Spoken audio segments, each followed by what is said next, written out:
Assalamu alaikum, my dear students. I hope you all are doing fine. So, today we are going to start a series of lectures about blood. And in this first lecture today, we are going to have a general introduction about blood. We are going to talk about the physical properties of blood, then the composition and the functions of blood. Let's get started. So blood, when we define blood, it is actually a liquid connective tissue that consists of cells surrounded by a liquid extracellular matrix. One more time, this blood is a liquid connective tissue that consists of cells. If it is connective tissue, that means definitely there will be cells present, and those cells are surrounded by a liquid extracellular matrix that we will cover in the composition of blood. What are the cells present there, and what is that extracellular matrix called? Now, before we talk about that, let us talk about some physical properties of blood. Now, when we talk about the physical properties, the first property we have to talk about is color. And all of us know that the color of the blood is going to be red. But we all know that we have this blood, which it is actually circulating in the special channels in our body, and those channels are called as blood vessels. And mainly we have two types of blood vessels. We have the arteries and we have the veins. Now, arteries generally carry the oxygenated blood, and the veins carry the deoxygenated blood. Now, the oxygenated blood, which is saturated with oxygen, has slightly different color than that of the blood, which is actually deoxygenated blood, which is unsaturated with oxygen. Now, when the blood is saturated with oxygen, that means in the arteries, apart from the pulmonary artery, the color of blood is going to be bright red. And in the veins, apart from the pulmonary veins, the color of blood is going to be dark red.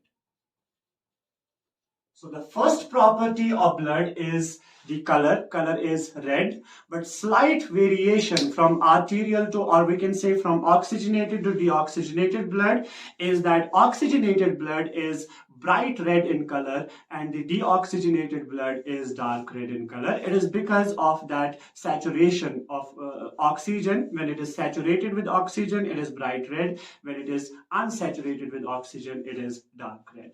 The second property we are going to talk about is pH, and pH of blood is slightly alkaline in nature. Actually, it has slightly alkaline pH.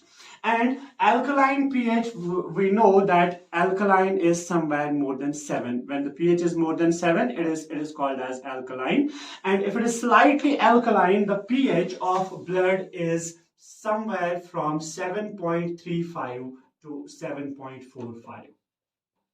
So the pH of blood is 7.35 to 7.45. When we talk about the average pH, it is 7.4. So average pH of blood is 7.4.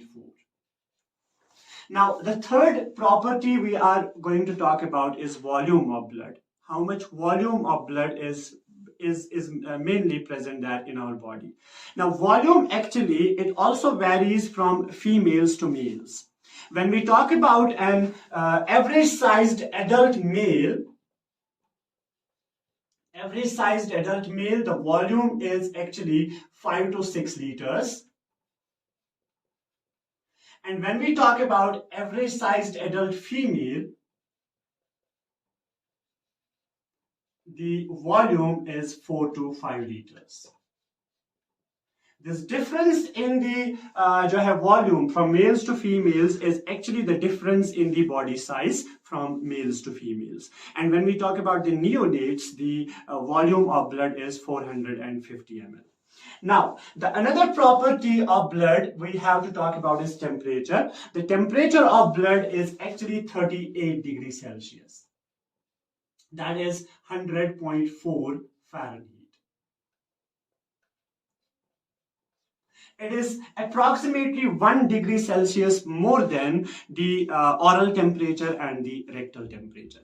And now the last property of the blood, the physical property, is viscosity. Viscosity, that is the thickness of blood. And when we talk about the thickness or viscosity of the blood, we actually compare the viscosity of blood with that of the water.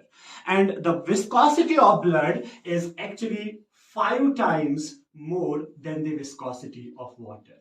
So it is 5 times, approximately 5 times more viscous than the water. So these are the physical properties. So first physical property we have talked about is color. Then the second is pH. The third is volume, temperature, and the viscosity. Now let us talk about the composition of blood. As mentioned earlier, I've told you in the definition of blood that it is a liquid connective tissue, and that liquid connective tissue that consists of cells, and those cells are surrounded by the liquid extracellular matrix. Now, when we talk about the composition of blood, it is actually composed of two things. The first thing is that liquid extracellular matrix. That liquid extracellular matrix that surrounds the blood cells is actually called as plasma. And this plasma makes about 55% of the total blood. Okay, so 55% of the total blood is composed of plasma. That plasma is actually that liquid extracellular matrix which is surrounding the cells. And the second component is of the blood is definitely going to be the cellular components.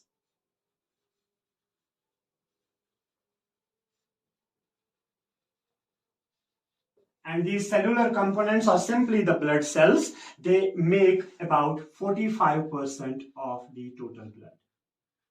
So the blood is composed, when we talk about the composition of blood, it is composed of two types of things. One is the blood cells, and those blood cells are surrounded by that liquid extracellular matrix, and that liquid extracellular matrix is called as plasma. Now the composition of plasma we are going to talk about in a separate lecture. We will talk about plasma. There we will talk about what actually makes this plasma. Now the cellular components of blood is actually, we have three types of cells which are present there in the blood. The three types of cells. Now the first type of cell is actually called as erythrocytes.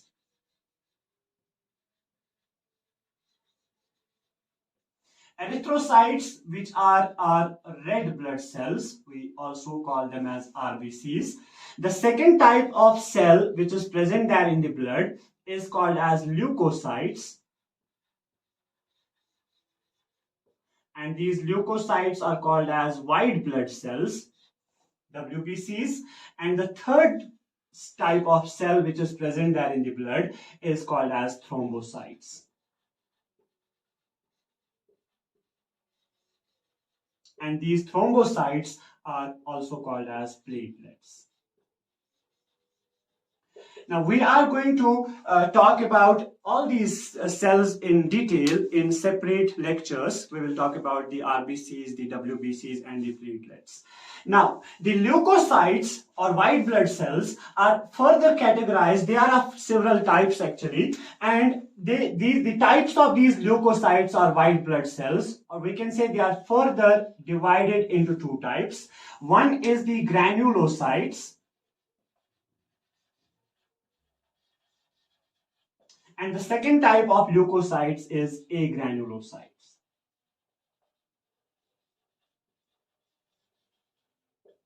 And then granulocytes, we have three types. First one is neutrophils.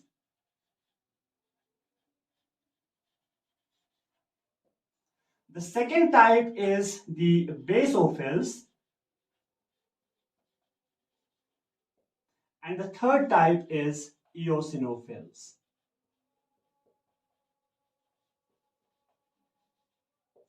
And our agranulocytes, we have two types of agranulocytes. The first one is lymphocytes, and the second type is monocytes. Now, we have talked about the composition. Composition of blood is actually, it is composed of the plasma and the cellular components. Now, plasma makes about 55% of blood and cellular components makes about 45% of the blood. Now, the in cellular components, we have three types of blood cells. We have RBCs, red blood cells, we have WBCs, and we have the platelets. Now, the white blood cells or leukocytes are further categorized into two types, the granulocytes and agranulocytes. And in granulocytes, we have three types of cells, and in agranulocytes, we have two types of cells. Now, let us talk about the functions of blood. Now, functions of blood, actually there are different functions, but all those functions are actually included in three general functions of blood. So we are going to discuss about the functions of blood in three headings. Now, the first function of blood we are going to talk about is actually transportation. Transportation. Now, transportation, as the name indicates, that it is going to be transporting the materials throughout our body, because we know our body is actually circulating throughout our body through the spatial channels. We call them as blood vessels. So the first function of blood you have to remember is it actually transports various substances. Now, what are those substances? The first substance we are going to talk about is actually it transports oxygen from lungs to different body cells, and it transports carbon dioxide from different cells back to the lungs. Because we know that all our body cells, they need oxygen to for different cellular activities. So that oxygen we are inhaling, we are taking that inside our lungs, and from lungs this oxygen is transported by blood to all the cells of the body. And in the cells, during the metabolic processes, the carbon dioxide is produced there, and that carbon dioxide is transported from cells back towards the lungs, so that we can exhale that carbon dioxide out. So the first thing it transports is respiratory gases. It transports oxygen from lungs to tissues, and it transports carbon dioxide from tissues back to lungs. Now, the second thing is it actually transports the nutrients, because nutrients are also needed by all the cells of our body, and these nutrients are transported from the gastrointestinal tract, because we are eating the food that goes into the gastrointestinal tract, that is digested there, and then that food or nutrients, they are absorbed into the blood, and blood is transporting all those nutrients to all the cells of our body, right? That is the second thing. Now, the third thing is this blood also transports waste products. Waste products during the metabolism of different metabolic processes in our body, there are waste products produced, and those waste products we need to eliminate from our body. And those waste products from the body cells or tissues, they are transported to the excretory organs, for example the lungs, the kidneys, okay, or the skin, and those waste products are eliminated out from the body. But in order to transport those waste products from the different body cells and tissues to the excretory organs, there is blood which is transporting these waste products. Then we have the another thing which is transported, that is going to be hormones. We know that we have different endocrine glands in our body, and those endocrine glands जो है different hormones secrete करते हैं, and endocrine glands जो है, they are the ductless glands, so they simply secrete the hormones in the blood, and blood is actually transporting these hormones to the different target sites or to different target organs, or we can say that these hormones are transported throughout the body. So the first function of blood is transportation, but we have covered four functions actually under this transportation function. The first function is it transports oxygen and carbon dioxide, that is respiratory gases. It transports nutrients from gastrointestinal tract to all the cells of the body. It transports waste products from the body cells to the excretory organs, and it transports the hormones as well from endocrine glands to the target sites. Now the second function is actually regulation or regulatory function. Regulation, because this blood is actually very important for maintaining that homeostasis in our body, that homeostasis, maintaining the internal environment in our body. Right. Now, regulation mein the first thing which this blood is regulating is actually pH.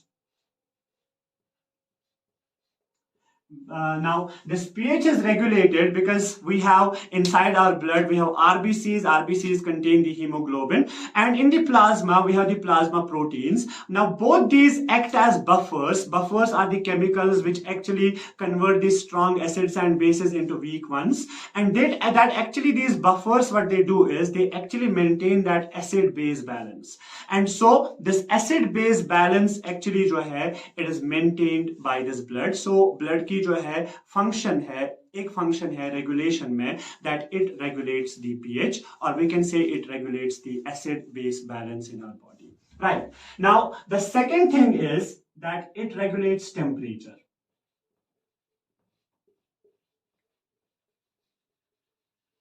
Temperature. Now this temperature is regulated by that heat absorbing or coolant property of the water which is the main component of the plasma. And second thing is that there is variable flow of blood through the skin, and whenever there is increased temperature in the body, that heat is lost from the blood through the skin. So this that is because there is variable flow of the blood through the skin.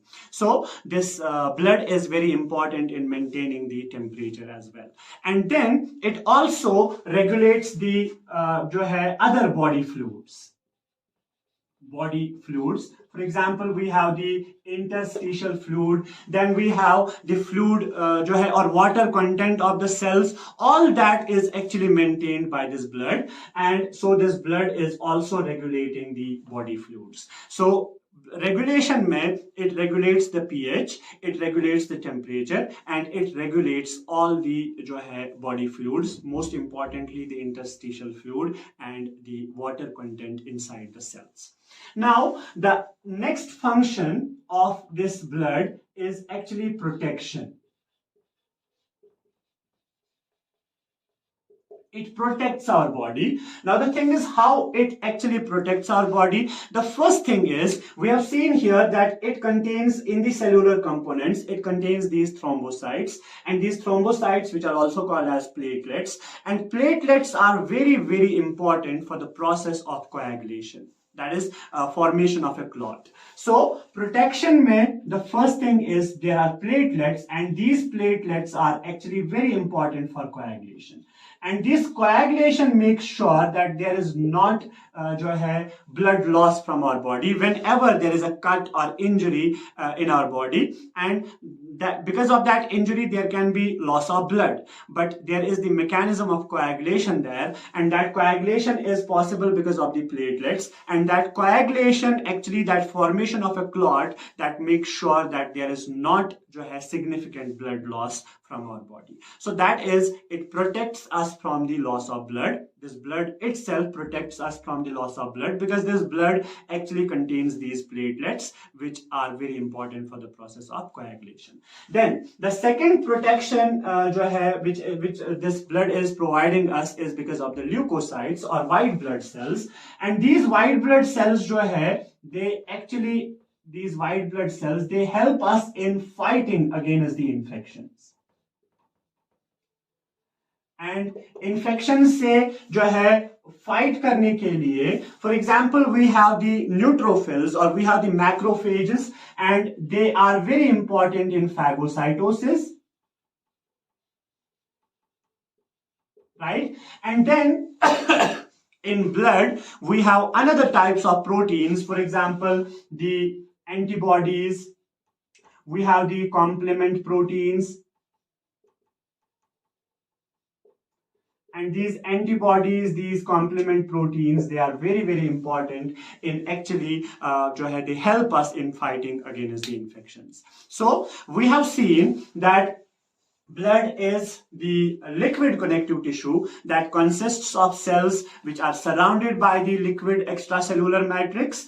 And when talking about the physical properties, we have seen that color is red. The pH is 7.35 to 7.45. The volume that varies from males to females. In males, it is 5 to 6. In females, it is 4 to 5. Temperature is 38 degrees Celsius, 1 degree Celsius more than the oral or the rectal temperature.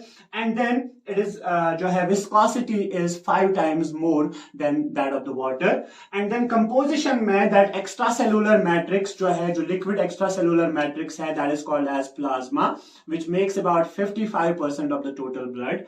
And the cellular components make 45% of the total blood, and they contain erythrocytes, red blood cells, leukocytes, white blood cells, thrombocytes, the platelets. And leukocytes are further categorized into granulocytes, agranulocytes, and granulocytes may we have neutrophils, basophils, and eosinophils, and in agranulocytes we have the lymphocytes and monocytes. Further we can say, but when we will talk about the lymphocytes, we will come to know that lymphocytes can be further categorized based on the structure and based on the functions.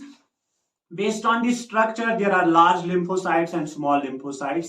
Based on the functions, we have T lymphocytes and the B lymphocytes. We will talk about that when we will talk about the lymphocytes in particular. And then the functions of blood, we have transportation of different materials. Then we have the regulation of inside our body, regulation of pH, regulation of body temperature, regulation of the body fluids. And then there is protection. It protects us from the loss of blood because there are platelets which help us in the coagulation or clotting. And then we have the white blood cells. They help us in fighting against infections. For example, we have the phagocytic cells, neutrophils and macrophages. And then we have different proteins in the blood which are present in the plasma. And those proteins are, for example, antibodies. We have the complement proteins. They are very, very important in fighting against the infections. That is all for today. See you in the next lecture. Allah Hafiz.